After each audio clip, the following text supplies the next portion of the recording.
Hello, thank you for still being with us here.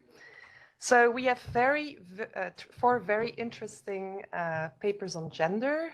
This is a topic our office cares a lot about. The first two will be on gender-based violence and the second two on female labor force participation. So without further ado, the first paper is on alcohol prohibition policy and violence against women, presented by Dr. Adita Dar. Thank you. Hi everyone, thanks for the opportunity.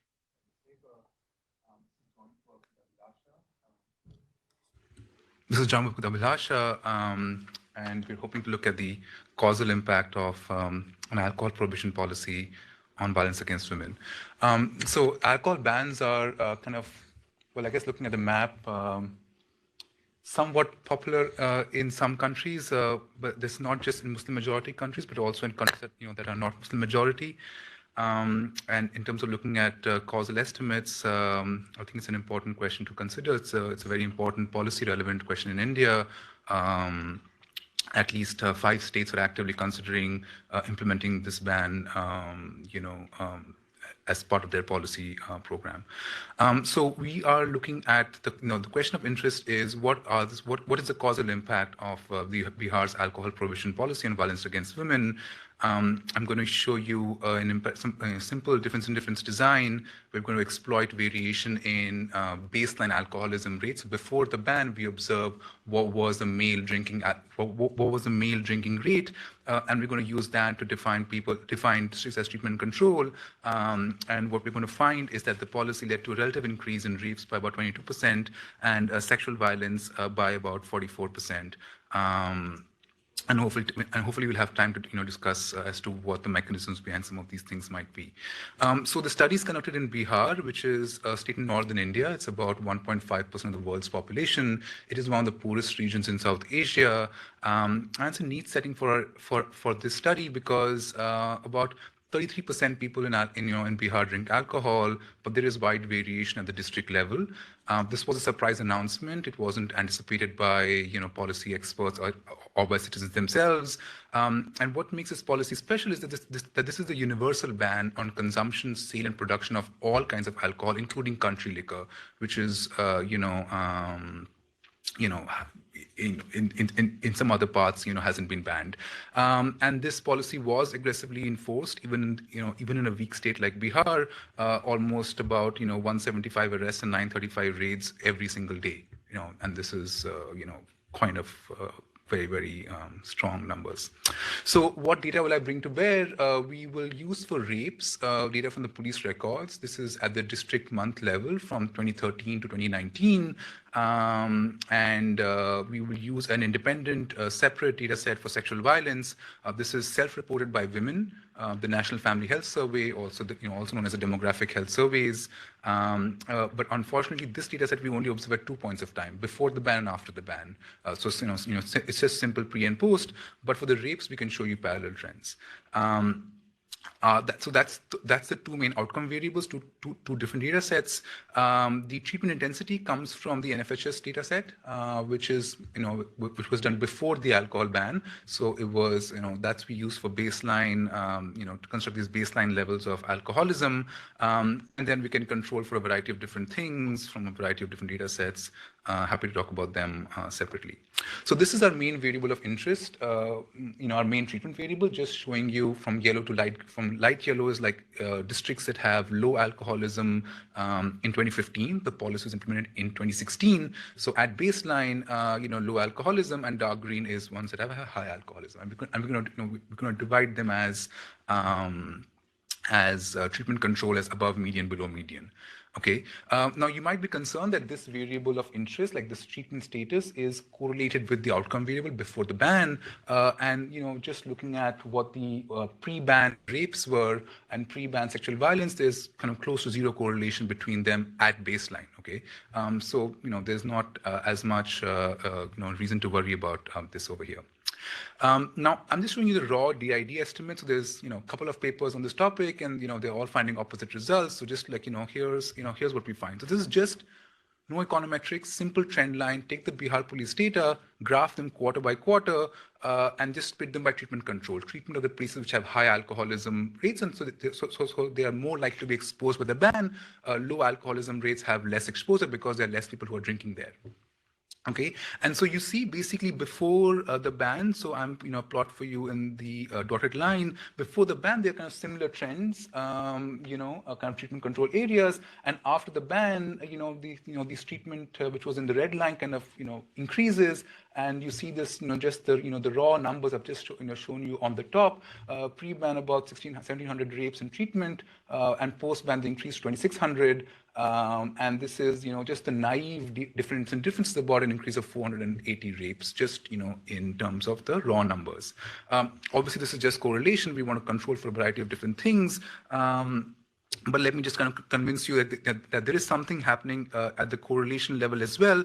So here I have plotted for you the change in rapes. So we have pre minus post on the y-axis, but we also observe post-ban what the alcoholism rate is, which is also endogenous. But I just want to show you a correlation, and you do see that the treatment districts, which are the ones in circle, have kind of a higher change in rates compared to the square districts which are in control. So there is this kind of just at the correlation level some association of a positive relationship between this policy and an increase in rapes. How do we estimate this, econometrically? We will use two strategies. One is using a dummy variable for just above median treatment, and we interact that with post. We include district fixed effects, month-year fixed effects, police quarter range fixed effects, and we cluster stand at the district level. And then we can also use the continuous measure of treatment intensity, and we can do the same thing for sexual violence. Because sexual violence is only at 2 points of time, so we can't, so it has to be a little bit more restricted analysis, but the same idea applies in both cases. Right. So here's just the double difference estimates showing you, the treatment dummy, which is, above median drinking, which is a dummy variable, which is, if you are treated and, 0 otherwise, and post is obviously if you are after 2016, April, which is when the policy was first, implemented. And you see across a range of fixed effect structures, either using the continuous variable drink times post or the binary, above median drink times post, you find like positive and statistically significant estimates. These correspond to a relative effect of about 20 to 26%, depending upon which columns you're looking at. For rapes. Now, these results, are robust to controlling for baseline characteristics times month fixed effects. You can look at education, economic conditions, collective action, access to information, distance to border, interact that with month-year fixed effects, put them all together in the same regression. The results are so strong that they actually survive these additional kind of very aggressive fixed effect structure. What about sexual violence? So again, that was the Bihar police admin records. This is now, independently women reporting, my husband is forcing sex on me, through three different questions in the NFHS survey. And here again, across a wide range of specifications, you find about 44 to 62% increase in the relative effect. So because we're only comparing within Bihar treatment to control, these are all relative estimates, right? It's, we aren't looking at the aggregate impact of the policy because it's very difficult to measure that, and I'm happy to talk about that in case you guys are interested. These results survive a wide variety of sensitivity checks. You can, they are robust to looking at alternative policies. If you study the, the local context, you might be worried about different other bans, local elections, violence from left-wing extremism districts. You can drop those districts, drop time periods. These results are robust to that. You can change the treatment variable, you can change the outcome variable, use logs, not use logs, bring in, decompose the index. All that is is rock solid. And no matter how you, what you do, these positive estimates and statistically significant are always the case. So just to conclude, the question is, well, is this good news? Perhaps it is, one interpretation of these results are that, perhaps this mobilized women to just report stuff more often. And that was just also, although you see this higher, we see this higher, reporting, it's not about incidents is just, kind of more empowered women going out and, telling this more openly. Early they were scared, and now they are, not this. Now, it's very difficult to kind of assess, incidents from reporting, but we find no impact on political participation. So this was a women empowerment story. You should find women turning out in the elections, next time, kind of being happy. There are no changes in voter turnout. There's no impact on female labor force participation. There is no impact on women's independent decision making, which you can measure from the same survey. You can ask the question, how involved women are in decision making in the household. No changes there, and you can even look at a triple difference regression. Take the same regression, interact that with an empowerment index, and you should maybe find, if this was an empowerment story, that in the districts that are more empowered, there's higher rapes reported there. That's also not there, right? So across a variety of different tests, there is no way that we are picking up even a semblance of empowerment, which leads me to say that, okay, we can somewhat confidently say that this is not an empowerment story. There is more here that meets the eye. So the question is, how do we conclude two different data sets? Admin crime records and women independently in surveys are telling us something is happening in the state. And they're both saying the same direction. I mean, these aren't these are complementary evidences. They are two things that could be happening. One is on the demand side. So we suspect kind of a more perverse psychological mechanism where if you ask men in the survey, right? So the NFHS also interviews men independently. And if you ask men in the survey, if your wife refuses to have sex, what should you do? And kind of measure their attitudes. Men are reportedly in the treatment districts telling us that if my wife refuses to have sex, I'm going to force myself to have sex. And then they also say that I'm going to have sex with other women, right? Which is basically sexual violence and rape. So men are telling us this, men are telling us this in the survey. So that's kind of more on the demand side.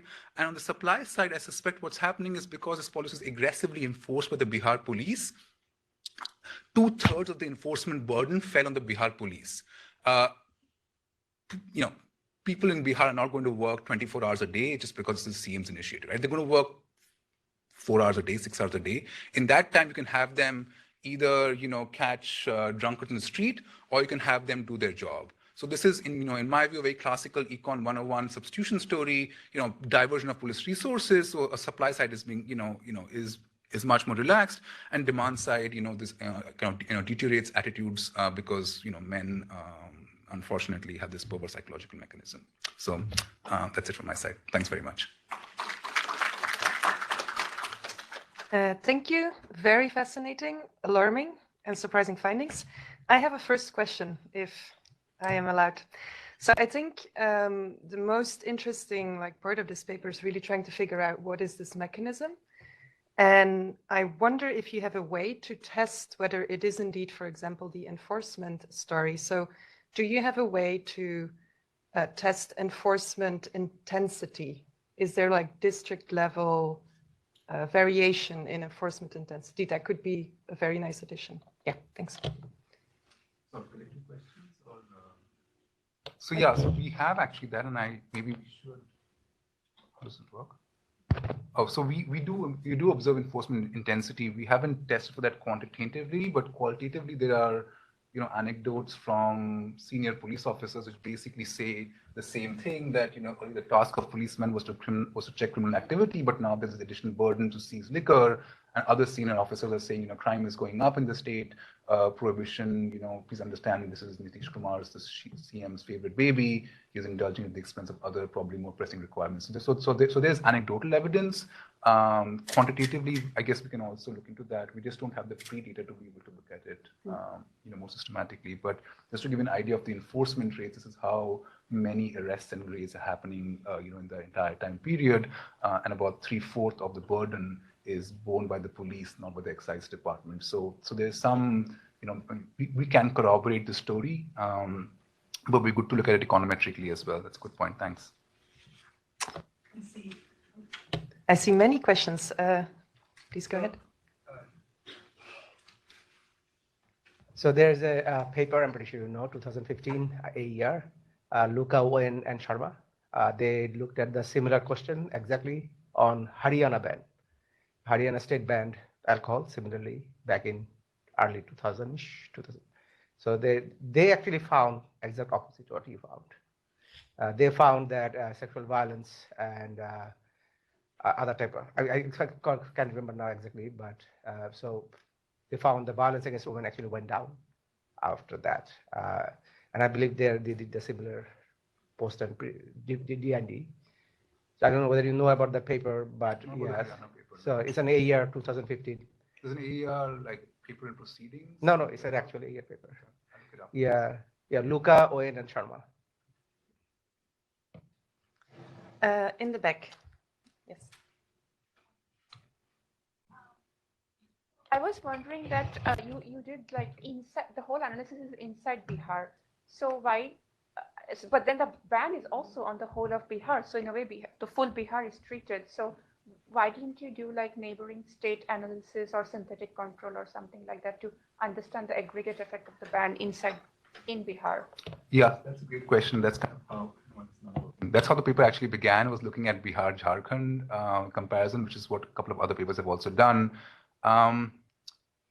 The issue there, though, is so you're right. So I have to caveat, these are all relative effects, right? So if you're interested in the aggregate impact of the ban, there what you're finding is also, well, I guess depends on what paper you read. We do find a increase in violence again, but the problem with that is the crime categories are, once you go beyond the states, I know people have done this in the in the literature, but like, the crime categories are not comparable.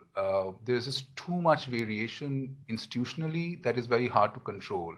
And when you have just like 2 states or 3 states, it's very difficult to kind of make that statement of like, oh, these are kind of causal estimates. So aggregate impacts are very difficult to tease out in that analysis. Although I must admit that other work has done that analysis, and they actually find, as someone was pointing out today, in some cases an opposite impact. So I should clarify, these are all relative effects, and if you are, and I think they're also important because you can still ask the question within Bihar, which states were more exposed, and there you're finding at least a displacement of, if anything, of these crimes. So yeah, thanks. Yes, please. Hi, Aditya. Really interesting paper. I was wondering if you had a chance to look at other types of violence within the household. For instance, the NFHS should have information on physical violence, and I believe emotional violence as well. And they also go up. They're not statistically significant, but they're all going the same direction. So these are kind of, I don't have it here in these slides, but if you look at them, the point estimates are positive for both physical violence and for emotional violence. In fact, what I haven't shown, sorry to interrupt you, if you take the rape result and look at that by baseline levels of like IPV, you actually find even a stronger effect, right? So in the places that had emotional violence to begin with, there's a much higher rates of rapes in those same districts. So so you can cut the data in multiple ways, and you have that additional finding as well. All right. An additional kind of follow-up is is there a general increase in overall crime? So non-rape, non-violence against women, other types of crimes, are they going up as well? That's the question that a couple of these papers, which we started off finding increasing crimes, is a paper that just came out in the EDCC, which says it's actually a decrease in crime. That's where you're all running into this problem. Like, how do you assess the aggregate impact?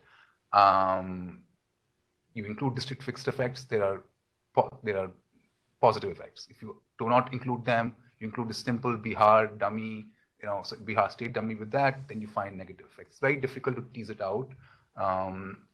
And you can kind of like tweak the data, add some control functions to be able to change the functional form, and you will get different results. So that's the reason why we kind of sidestep that and say, okay, let's just focus on a thing which is well identified and is giving us consistent results. Thank you. Unfortunately, we have to move on. So maybe at the next break, you can discuss this further. The next paper is studying the link between interpartner violence and relative neighborhood wealth comparisons, which is, I think, also very interesting, a topic not studied enough or a lot. So thank you, Mr. Banerjee. Thank you. What is yours?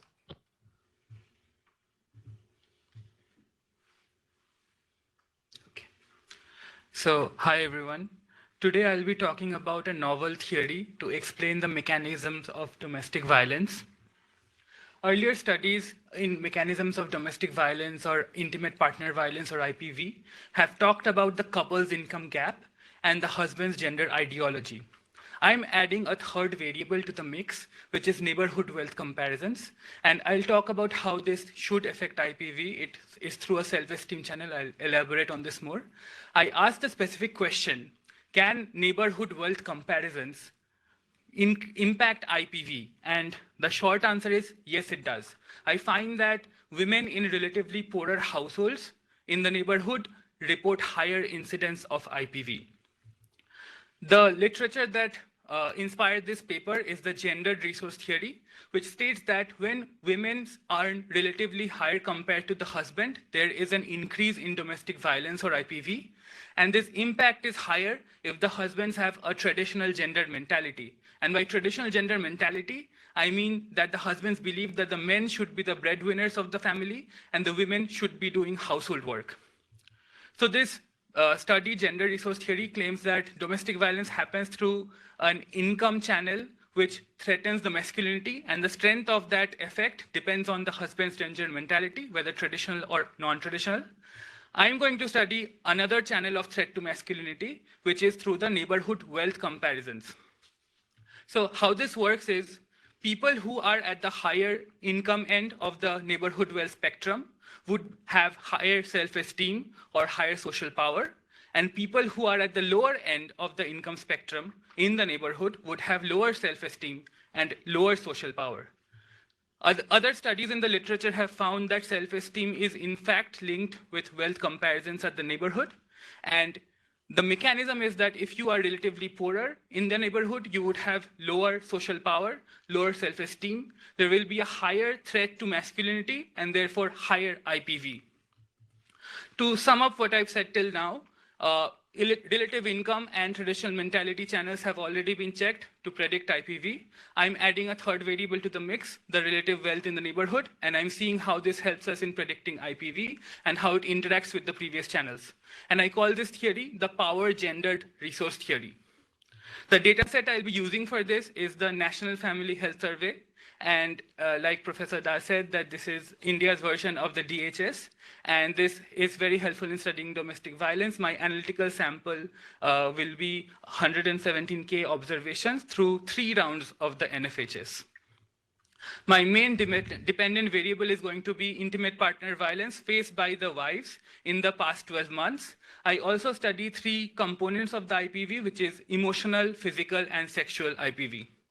My independent variables of interest are whether the women earn more, which is WEM, the husband's traditional gender mentality, which is the husband is traditional or non-traditional, and the third one is going to be relative poverty in the neighborhood, which is a ratio of the household's asset with the median of the household assets in the neighborhood. And if this ratio is lower than 1, I categorize that household being relatively poorer in the neighborhood.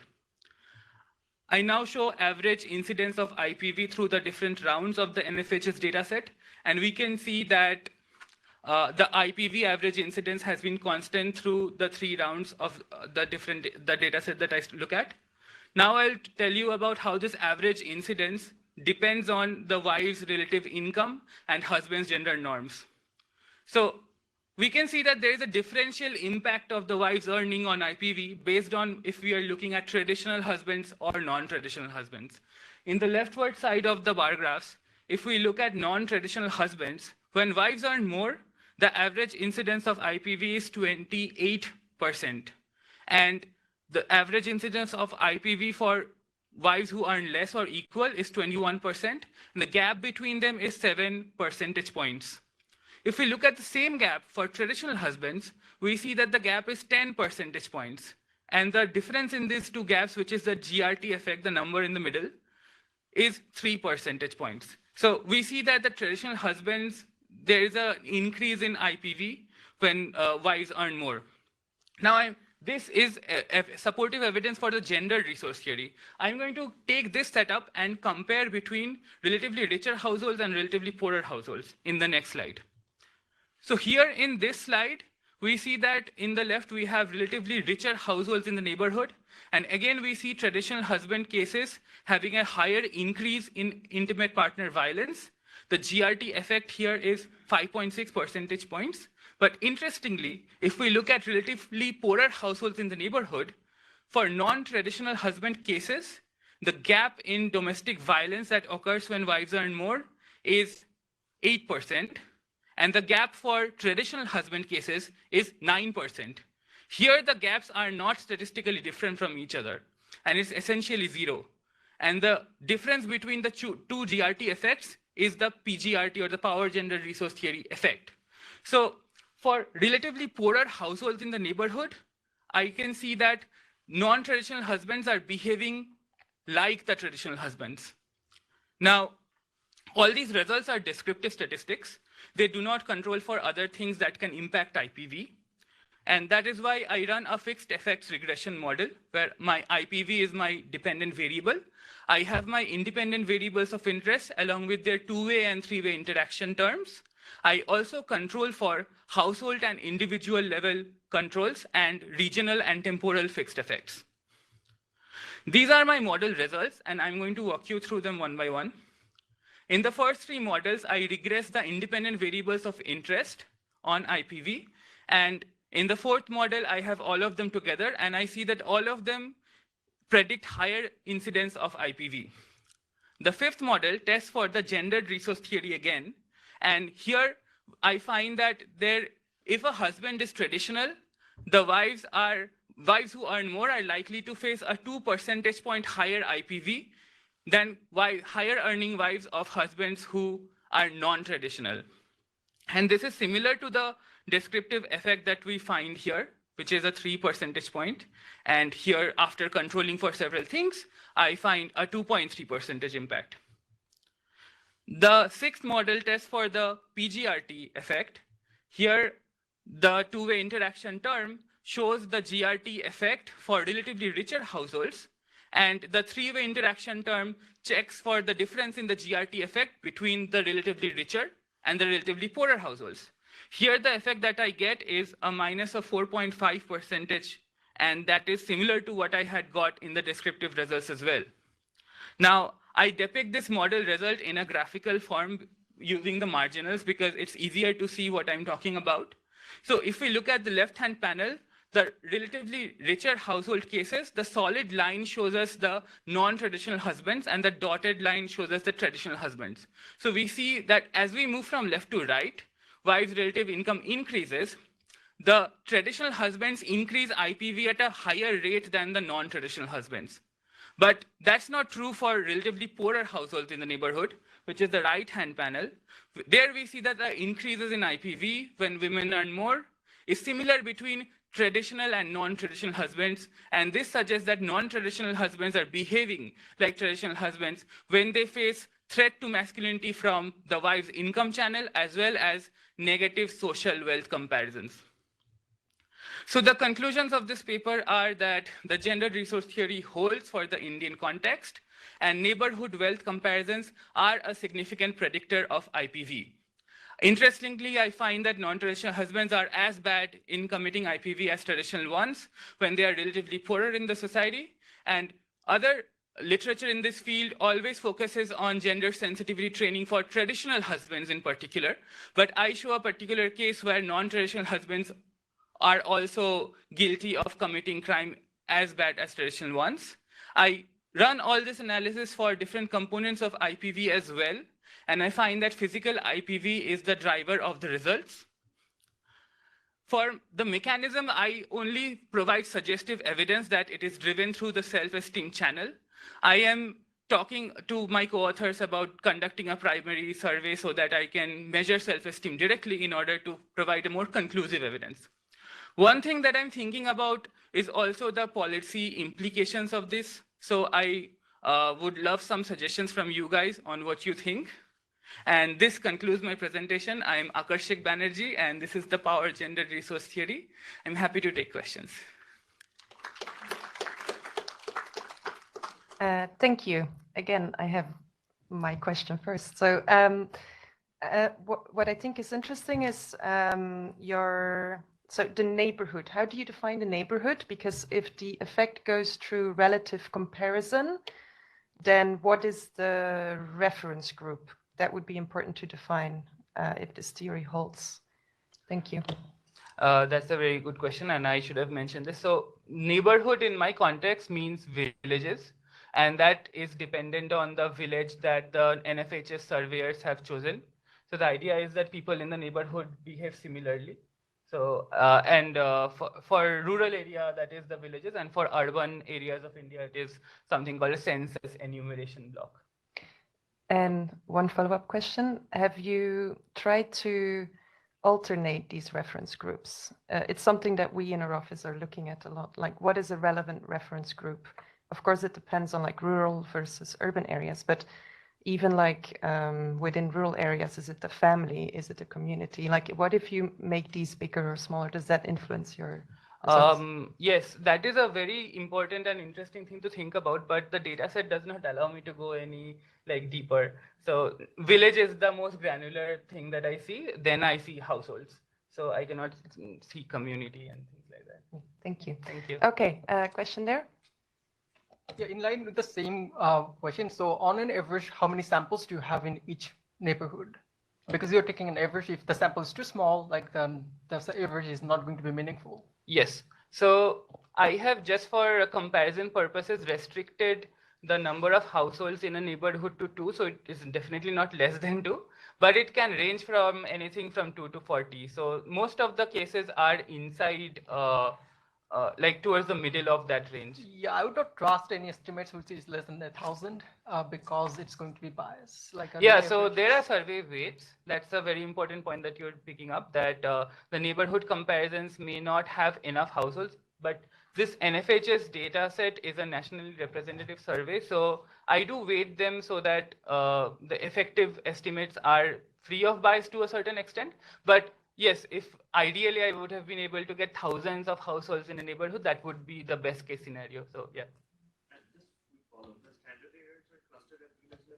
The standard error, I have checked for robust standard errors, and I've also checked them at clustered at village level as well. And the results do hold for those cases. Yes.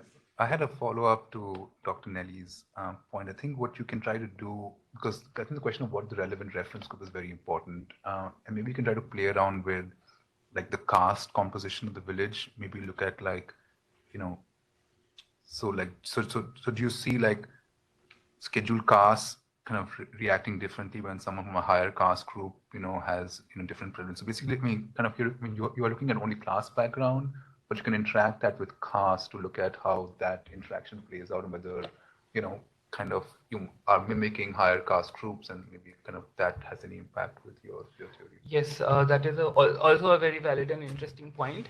I am again concerned about the same thing that he raised, that since there are so less people in the neighborhood, and if I also segregate by caste, I'm not sure if I'll be able to get good power in my estimates.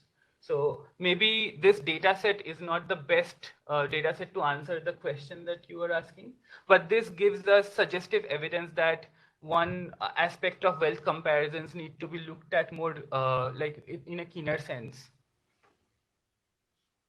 Yes. Looks like I'm a reference check for this session. There is a journal called Journal of Interpersonal Violence, and I can't remember. I tried to find it. I couldn't find it. There is a paper on Chinese data, interpersonal IPV related to financial stress. I think that will be a very good segue to your paper. Thank you. Yes. So a follow-up with the Mugdha's question, like you can use wild clustering or bootstrapping at the state level, so that will address the you are standardizing standard errors at the village level. That's problematic because study shows that like clustering at such a small level will over reject your null hypothesis. So you can like use wild bootstrapping at the state level. Yes, please. So you see this effect with relative deprivation. Do you also see it with absolute deprivation? I do have that as a control variable, and based on, like, this is also supported by the literature. I do see that as absolute assets increase, domestic violence decreases in my sample. Thank you.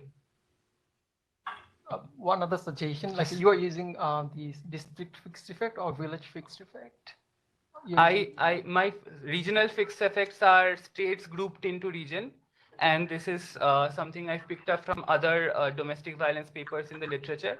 I did also try doing states like on their own, but I think that even anecdotally clubbing similar states into a region makes more sense. So that's what I did. Like, did you try, like, because you have multiple year of survey, right? Did you try like division, year, interaction, fixed effects? Region and year? No, I have not tried. I should do that. Thank you so much. Any more questions? Otherwise, let's move on. So the next paper is also very interesting. It studies the link between trade liberalization and gender inequality, mostly female labor force participation. Yeah, so thank you, Dr. Sharma.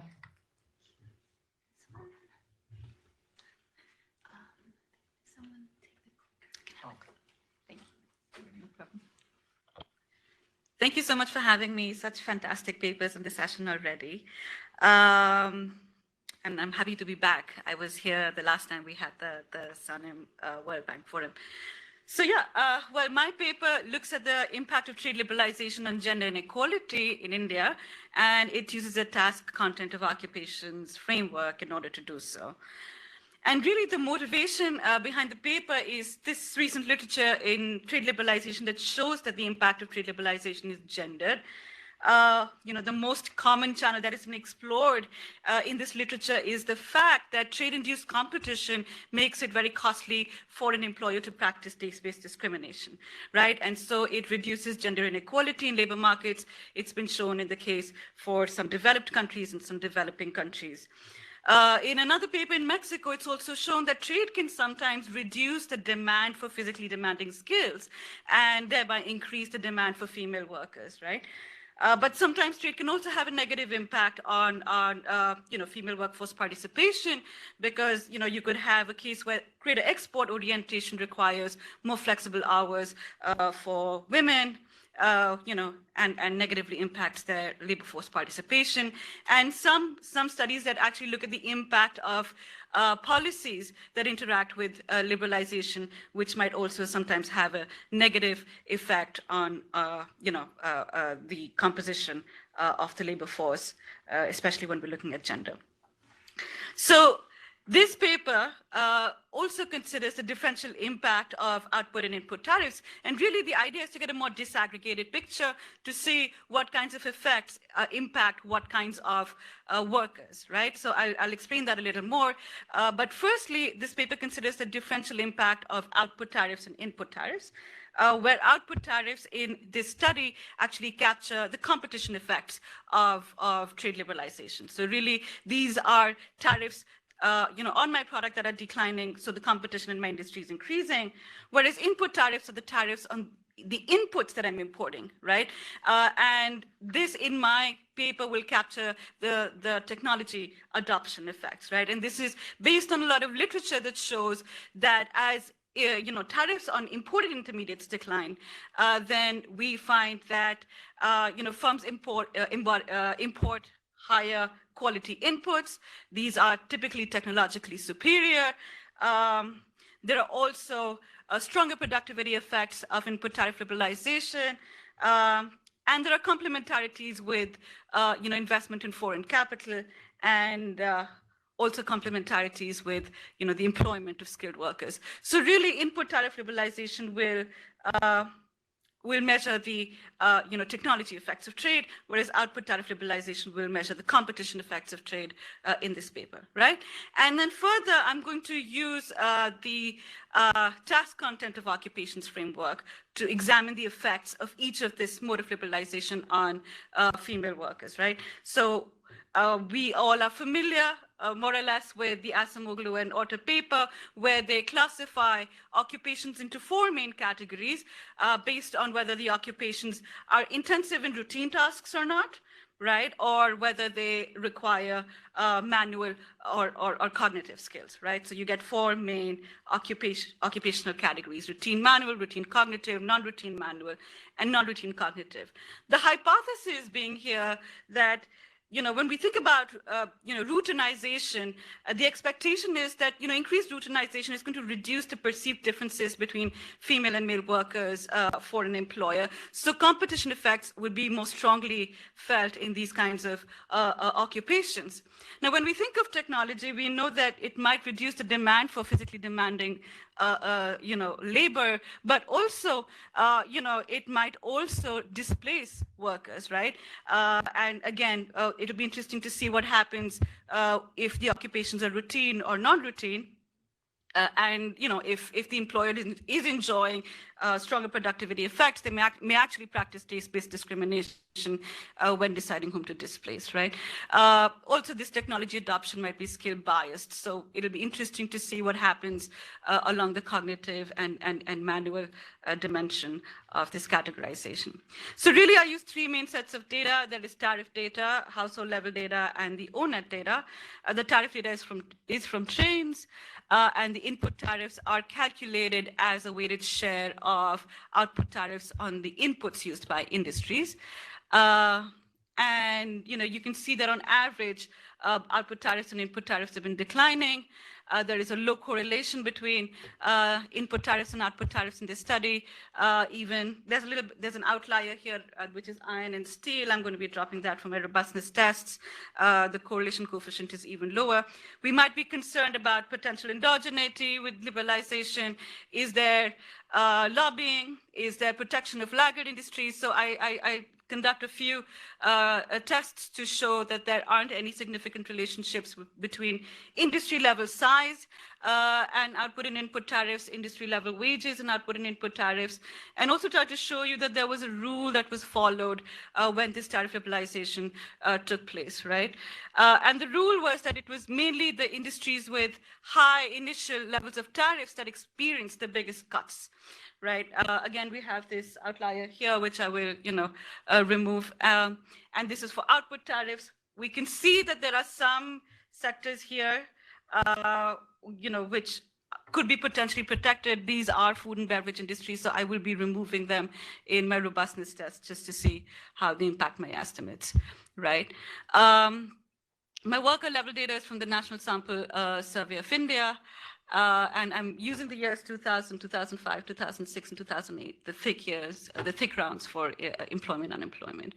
And I'm going to use the ONET data, and I'm going to use the same methodology by Acemoglu and Otter, where really they use tasks, the importance of tasks in each occupational category. There's a score for the importance.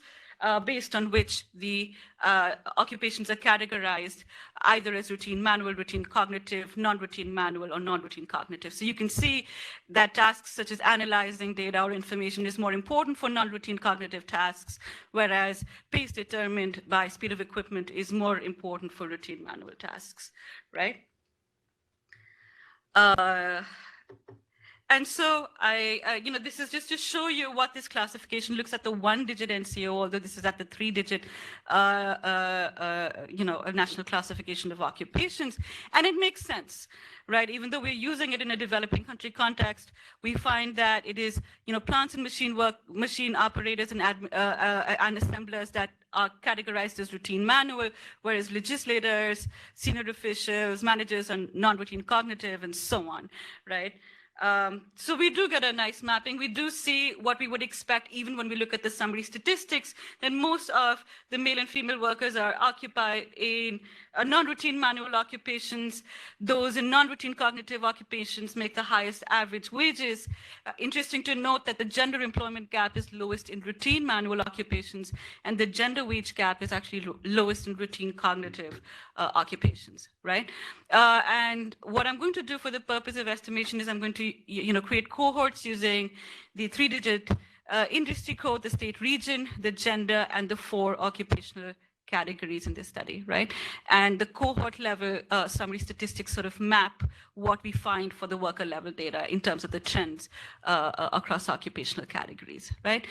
This is my estimation strategy. I will be considering cohort level employment and wages, and I will be looking at industry level input tariffs and output tariffs. I'll be using cohort fixed effects, time fixed effects, cohort, and my standard errors are clustered at the industry level, right? And I will also use the gender dummy here, where it's equal to 1 for female workers, to see if there are any differential effects of trade liberalization, right?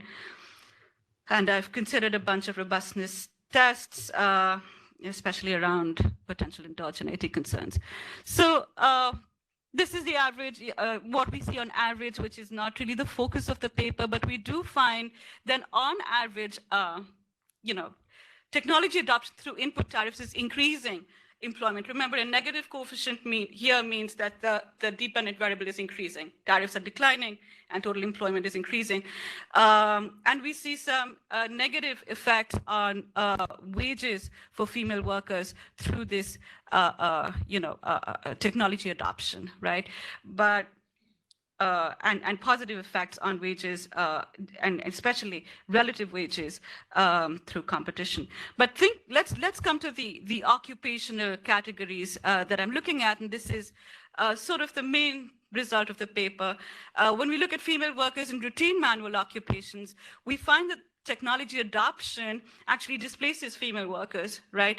And increases the gender employment gap, sort of, providing support for the hypothesis that this is how the productivity of the firm is increasing, maybe it's labor displacing, and some sort of taste-based discrimination is going on when they are deciding whom to displace. Whereas the competition effects are actually increasing the employment for female workers, both on average, and the first column here reports average effects only for female workers, I'm sorry, and the second includes both, for the entire workforce, and you have the dummy for female workers, right? So the output tariff liberalization, a competition effect, actually even reduces the gender employment gap, right? This is more or less significant, and I lose a little bit of the significance on the average effect, but you do find that it reduces the gender employment gap. And what does it mean for a 10 percentage point decline in input tariffs? Was I doing something wrong? Okay. It displaces about 4,500 female workers, whereas the same reduction in output tariffs actually increases about 7,600 female workers, right? Now, when we come to routine cognitive occupations, we find that there are no longer the displacement effects that we saw in routine manual occupations, suggesting that there is some complementarity between skill and technology adoption, right? But we do still find the competition effects increasing average employment for female workers, some effect on the wage gap, but not very strong. When it comes to non-routine manual occupations, I lose all my significance when I drop iron and steel. And for non-routine cognitive occupations, just very few cohorts, we lose most of our workers to teaching, to public administration jobs, which are not sort of exposed to tariffs. So we lose a lot of our cohorts there. What I do find, and what is the most robust result here, is that it reduces the gender wage gap, and competition effects actually increase the gender wage gap. On average, competition effects are most strongly felt in routine occupations, and there are technology displacement effects that female workers in these routine occupations actually experience when it comes to manual tasks. But I'll stop here. Yeah.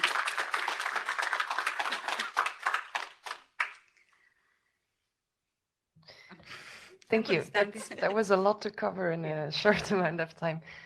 Is there any questions from the audience? Yes, please. Can I give the floor to the online participants, because there are a couple of questions there.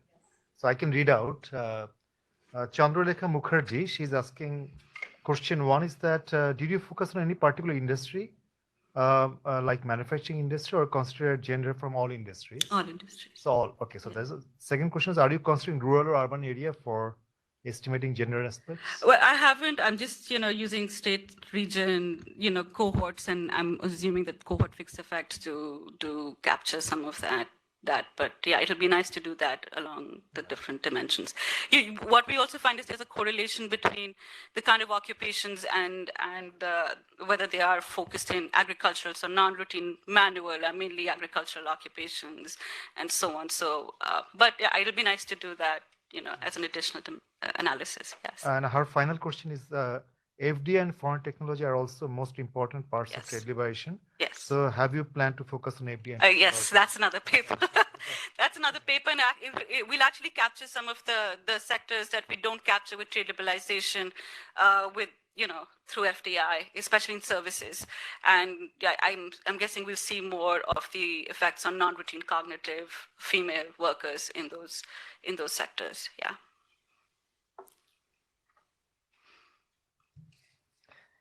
Any other questions?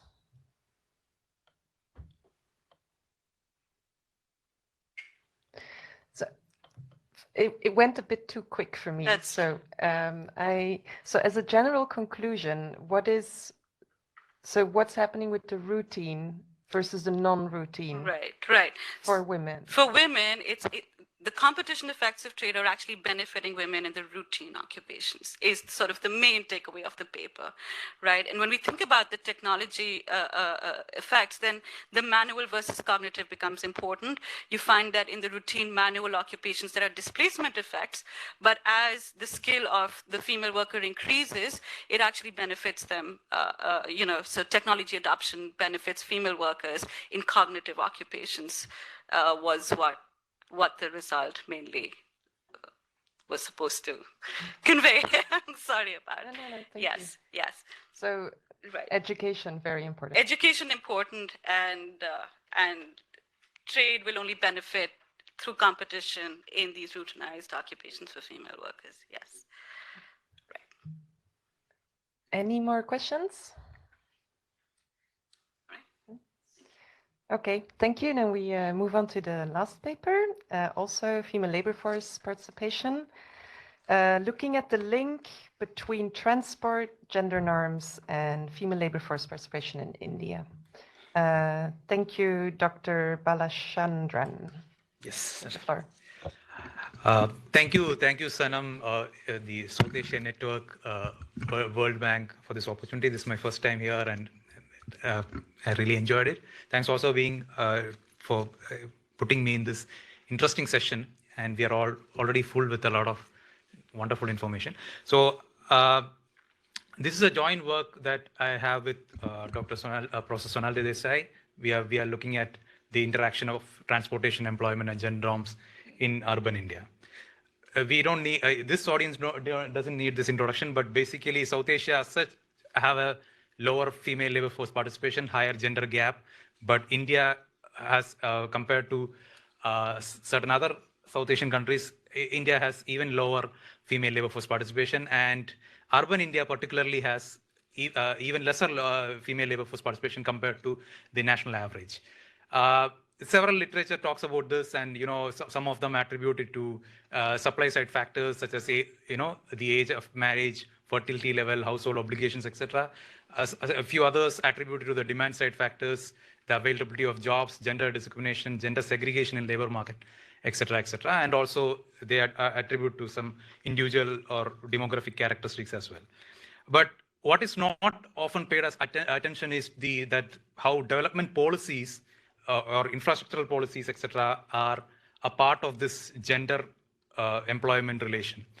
And this is coming from if you look at it from a public policy angle, the labor force participation of women in India is often the subject of the labor ministry or the women's empowerment ministry, and this is not a subject of most of the other ministries. So this is something that the labor ministry has to take care of, the female labor force participation, etc.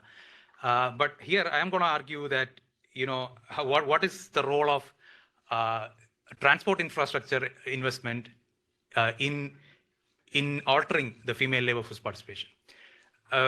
Again, this the audience at World Bank doesn't need this. The World Bank itself calls in its literature the pink tax to women's mobility, which pink tax is basically that women may have to pay a higher price to reach the same destination because of gender-specific needs, which are not addressed in transport system. That particularly coming from important differences between the modes of transport or the ways of transport between men and women. For instance, if there is an absence of a good public transport system, it creates more barrier to women, or a lack of security, etc., creates more barriers to women, and that makes their transport more expensive, imposing a surcharge to their mobility. We have seen examples from certain developing countries, such as developing cities, such as say Lima and Lahore, where an investment, a small investment, a slight investment in public transport, safe transport network has given rise to a significant improvement in the female labor force participation and significant reduction in the gender gap between male and female labor force participation. But this has not been explored in the Indian context.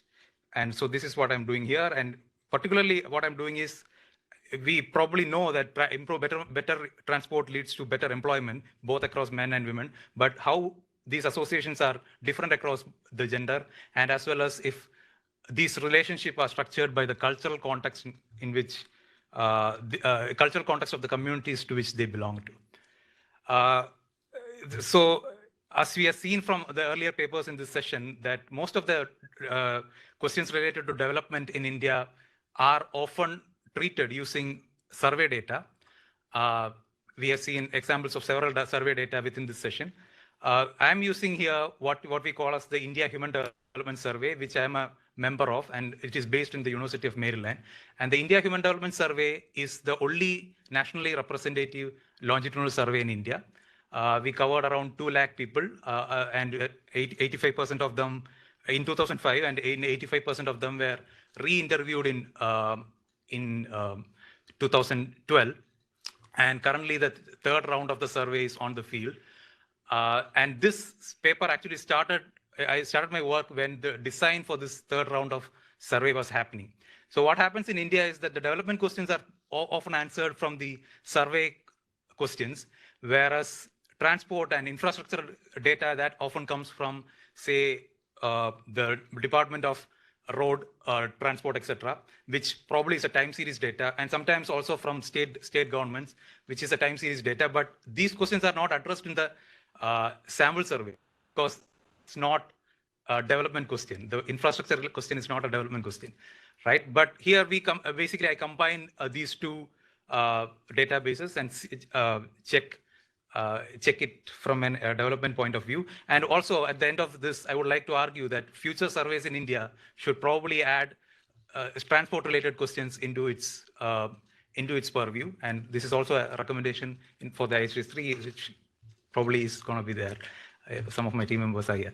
So what I use is the India Human Development Survey of 2012 and the transport data from the Center for Sustainable Transport in India, which compiles data from several ministries across several databases across 12 Indian cities, which are at different stages of development: metropolitan, blooming, and exploding. The cities are written there. So I restrict my understanding in this paper to the 12 cities, which corresponds to around 12,000 individuals in IHDS data. And I use a simple binary logistic regression model with the dependent variable being any type of work, both across men and women, and the independent variable being all the socioeconomic variables that you can think across in the Indian context. Let me just focus on these simple results. So this is a result from the binary logistic regression model. The model 1 is looking at certain transport variables, control for all socioeconomic variables that are mentioned below. So the model 1 is basically looking at frequency related variables, and the model 2 is looking at some additional transport related variables. Model 3 is looking at certain variables related to public transport and mode of transport. So what we can better as well as more safer as well as better public transport is probably good at reducing the gender gap in employment across male and female, right? We have done additional understanding across women across different wealth group, women in below poverty and above poverty line, and we have found that poverty is also very significant, which means particularly for poor women, a better public transport system with and a road system with lower fatalities, which means a safe and better public transport reduces gender gap in urban cities in India. Now, what is also interesting to note from this, this is the same table, but I'm just showing the education gradient also. And across all the models, what we can see is that for education, an increase in education directly proportional to the improvement in employment for males, but not so much for females. A lower, it's more like a U-shaped curve for females. This is well known for anybody who knows the literature in the Indian context for female labor force participation, but it is underlined in this this understanding again. Now, yeah, now in this table I interact the transport variables with the community variables, which means how safe the community is for different gender. So in the IHDS data, we have a question asking about harassment within each community. There's actually a set of questions in IHDS data asking about gender norms, and this variable, the harassment in the reported harassment in the community, several literature argues how it is a good variable. Actually, looking at women's agency within a community. Now, the model one, I would like to take your attention to model one. So the model one shows that a better total number of buses in the city is actually which is basically the public transport thing. So the better public transport improves employment for both men and women. But in the cities where the harassment is higher, it actually leads to lower employment among women, whereas it does not really affect, or in fact, it actually improves males' employment, right? So what I'm going to argue from here is that it's not the in public transport infrastructure is not the subject of the infrastructure department or transport department alone. It is also a subject of gender community, gender or women's department or women's ministry also. But at the same time, an improvement in transport does not directly translate into an improvement in women's workforce participation. It's affected by the gender norms in the community.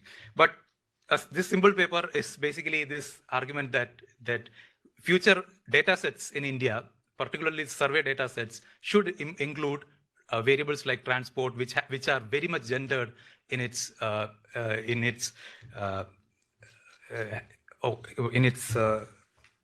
happenings in India. And so the variables related to frequency, which improves frequency, average trip or average per capita trip rate, etc., influence the workforce participation of everybody. But the variables related to public transport, variables related to poverty and gender norms particularly affect women, and higher share of right on time. So higher share of population using, similarly, variables related to walking as a mode of transportation, etc., has significant impact on women. So that's where I want to end it. That the transport has a gender differential, but at the same time, it also has an gender norms. It also intersects with gender norms of the community in deciding women's labor force participation. Thank you. Thank you very much. Any questions from the audience? Yes, please go ahead. Yes, thank you. Thank you for your presentation. I have quite a few questions. First is that, does your survey ask this question: where does women work? Whether they work within the village, whether they work outside of the village, whether they work outside of the city. Because if you look at women participation rate in India labor force, it is 23%, the latest 2019-20, far below than even Bangladesh. But if you see even within the female, the more than 50% are with agriculture. Okay, so they largely, I believe, work within the village or within the village proximity. They work as a woman worker, and then followed by construction and other works. So I think whether you have asked this question, whether you have taken care of that issue within that. Second thing is that your analysis could have been better if you take any kind of a sector-specific employment, especially the service sector employment or female participation in service sector. Those are highly located in cities that require your transport facilities to reach out to the workplace. Okay, so that's all my. Thank you. Yeah, thank you. Thanks for that questions. Actually, this study. So one of the reasons why there is a female labor force participation difference between rural and urban India is because in rural India it's higher, and that's because they work in their own field. But this paper is looking only at urban India, and that there's no data for urban Indian context to understand that in our surveys. So in the case of urban India, it's not agriculture that they are working. They are traveling either in short distance or long distance. So that's the answer. First answer to your first question, and the answer to the second question is here I use dependent variable as any work, but I also use dependent variable as by type of work, and the results are similar. Okay, so in fact, but the problem there is that the sample size is lower. So I have limited that to this understanding where the sample size is actually coming around 7,200 at the end. So that's the reason why the understanding is only for any kind of employment, but this is only for urban India. Thanks for this question. Yes. Hi, I have a question that as far if I have not missed it, like you're not using any experimental variation, like no natural experiment, right? So you're using observed data, right? There's no natural experiment. It's only experiment. So in that case, the road construction or transportation depends on the demand as well, right? If there is a high demand, that will be provided.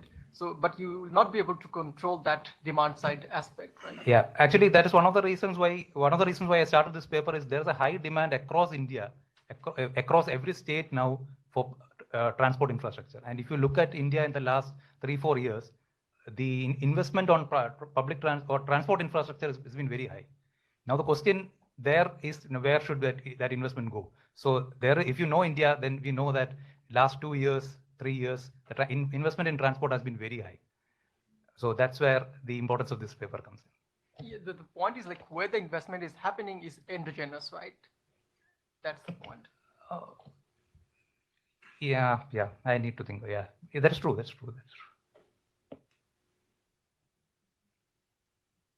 Any other question? Then maybe I have a question. So do you have any information on what type of transport is perceived more safe? And with saying perceived is because there might also be this difference between what is actually safe and what is perceived more safe. And maybe as a third element, what is sometimes used as an excuse to say that women should not go outside of the house. So to shed a bit of light on these 3 different dimensions, that would be very interesting as well. Thank you. So in my research, it's shown that the ownership of private vehicles actually improves women's female labor force participation, but that's true for men also. But the household dynamics is such that if you have, there would be pressure on this transport resource called private transport within a household. So if there is a conflict that happens within a household on who needs to use the transport, that will the man will obviously have the higher say, right? But the examples that we see from India, similarly from Lahore, from Lima, etc., is that it is when the public transport becomes safer that we actually on the ground the female labor force participation gets improved. Okay, so a better private transport or any mode of transport will improve that female labor force participation, but it's ultimately public transport and its safety that matters to the household and the community in at large. Thank you. Can I take one more question? Yeah, one more question. Thanks. So, like some states are matrilineal and some states are not. So can you look at that variation and see whether some states are what? Matrilineal, like Kerala? Yeah. So can you look at the variation by matrilineal states and non-matrilineal states and see the results varies or not? Okay. So I am from Kerala, and Kerala is not really matrilineal. There is a patriarchal. It's patriarchal. India is patriarchal, and it's patriarchal at different intensity at different states. But yes, the state level differences is something that can be explored. But unfortunately, there's no data here. I explored 12 cities, but I can explore if there are state level data and there are differences across states. Yeah. Thanks for that question. Thank you very much. We're going to wrap up this session. It was very interesting. Thank you for the presentations. I learned a lot again today. And then I think we have a break now for some refreshments. So see you. When do we see each other? 15? Okay, 15 minutes. See you.